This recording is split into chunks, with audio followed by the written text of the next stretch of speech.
shi ya zo a saman dukkanin matsayi ba kamar ka Rasulullahi daraja ɗaukaka.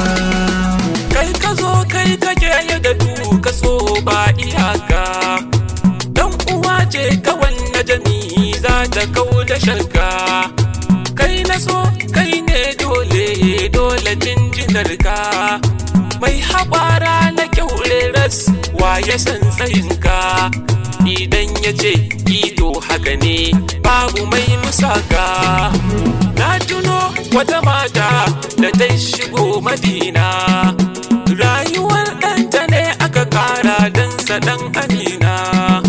Ta furu ta yi kuka da ɗan uwa ma'auna, nan da nan yatsu na kafafun gawar ya motsa.